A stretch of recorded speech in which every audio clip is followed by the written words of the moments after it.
Praise the lord. ప్రభుకి మహిమ కలుగును గాక. ప్రభు కృప మీ అందరికీ తోడైండును గాక.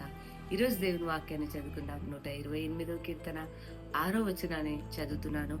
ఇశ్రాయేలు మీద సమాధానం ఉండును గాక. దేవునికి మహిమ.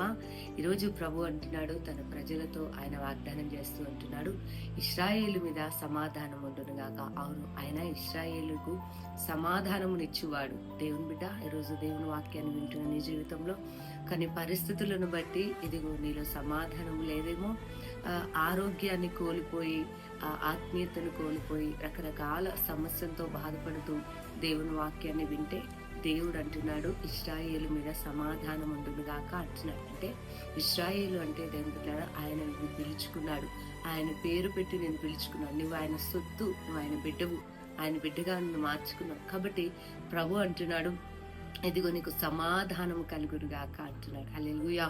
అవును, కొన్ని పరిస్థితులను గురించి నువ్వు ఆలోచిస్తున్నప్పుడు నీ గుండెలో సమాధానము లేదేమో, వేదన పడుతున్నావేమో, భయపడుతున్నావేమో. అయితే ప్రభు అంటున్నాడు, నీకు సమాధానం కలుగునుగాక అంటున్నాడు. సమాధానకర్త మనం ఆరాధిస్తున్న దేవుడు ఎవరంటే ఆయన సమాధానకర్త, సమాధానం ఇచ్చువాడు.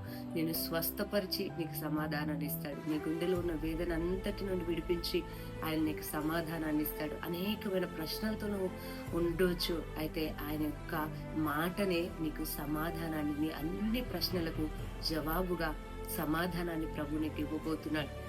కాబట్టి ఉదయ కాలంలో దేవుని వాక్యాన్ని నువ్వు వింటుండగా ఏ విషయాన్ని బట్టి నువ్వు సమాధానాన్ని కోల్పోయి అసమాధానంతో బాధపడుతున్నావో, అశాంతి ఒక వ్యక్తిని ఆవరిస్తే శరీరంలో ఆరోగ్యం ఉండదు, హృదయంలో నెమ్మది ఉండదు, ఏది మొదలు పెట్టినా అది కరెక్ట్గా చేయలేరు, ఎన్నో సమస్యలు ఇంకా ఎదురవుతాయి. అయితే ఈ ఉదయకాలంలో ప్రభు నీతో మాట్లాడుతున్నాడు, ఇశ్రాయేలు మీద సమాధానం ఉండును గాక అంటున్నాడు. అవును, నీ మీద సమాధానం ఉండును గాక. నీ హృదయంలో దేవుడు సమాధానాన్ని ఇచ్చి అన్ని విషయాల్లో కూడా ప్రభు నీకు సహాయపడి నెమ్మదినివ్వబోతున్నాడు కనుక ఈ వాక్యాన్ని మీ ప్రభుని స్తుతించండి.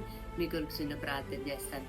సర్వశక్తి గల దేవా స్తోత్రం. అవునయ్య, వారి ఉద్యోగ విషయంలో, కుటుంబ విషయంలో ఏ విషయాన్ని బట్టి వారు సమాధానాన్ని కోల్పోతున్నారు నాయన, ఒకవేళ ఈ రోజే అవునయ్యా నాకు సమాధానం కావాలని ఎంతమంది బిడ్డలు అడుగుతూ వేడుకుంటున్నారు ప్రభు, వారికి క్షేమాన్ని, స్వస్థతను, విడుదలనిచ్చి ప్రభు వారి సమాధానపరిచి నెమ్మదినిచ్చి మహిమ పొందమని యేసు నామంలో ప్రార్థిస్తున్నాను తండ్రి.